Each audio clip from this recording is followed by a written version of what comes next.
बहुत दूर, जहां सूरज की रोशनी भी फीकी पड़ जाती है, हमारे सौर मंडल का सबसे बड़ा ग्रह बृहस्पति जुपिटर अपने सुनहरे, लाल और सफेद बादलों के शाही चोले में लिपटा हुआ लाखों वर्षों से घूम रहा था।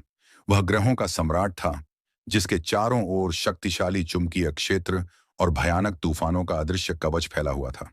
बृहस्पति अकेला था, और उसके रहस्य उसके बादलों जितने ही गहरे थे।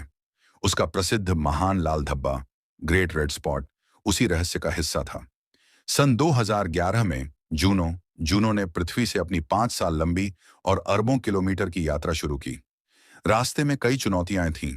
सूरज की रोशनी कम होती जा रही थी और अंतरिक्ष की ठंड जानलेवा थी, लेकिन जूनो के विशाल सोलर पैनल उसे लगातार ऊर्जा देते रहे। आखिरकार जुलाई 2016 में जूनो बृहस्पति के राज्य में प्रवेश कर गया। यह आसान नहीं था, क्योंकि बृहस्पति का चुंबकीय क्षेत्र इतना शक्तिशाली था कि वह किसी भी यान को जलाकर राख कर सकता था।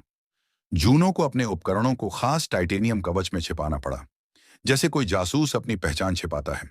जूनो एक निडर यात्री की तरह बृहस्पति के ध्रुवों और बादलों के बेहद करीब से चक्कर लगाने लगा।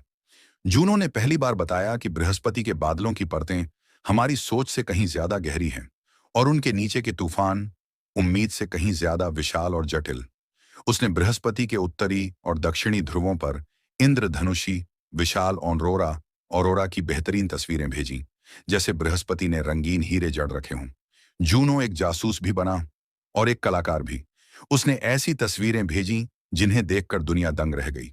ये सिर्फ डेटा नहीं थे, ये अंतरिक्ष की कलाकृतियां थीं, जिनमें बादलों के घुमाव और रंगों की अद्भुत सुंदरता कैद थी। आज भी, सालों बाद, जूनो बृहस्पति के चारों ओर अपनी यात्रा जारी रखे हुए हैं, एक एक करके उसके विशाल रहस्यों को समझ रहा है और पृथ्वी पर ज्ञान का प्रकाश भेज रहा है। जूनो की कहानी हमें सिखाती है कि जिज्ञासा और साहस से हम ब्रह्मांड के सबसे बड़े और भयानक रहस्यों को भी जान सकते हैं। अगर आप भी ब्रह्मांड के रहस्यों को और गहराई से जानना चाहते हैं, तो हमारे फैक्ट्सलाइजेशन को फॉलो और सब्सक्राइब करना मत भूलिए, क्योंकि हमारी बातें शिक्षा, सच्चाई और निष्ठा पर आधारित होती हैं।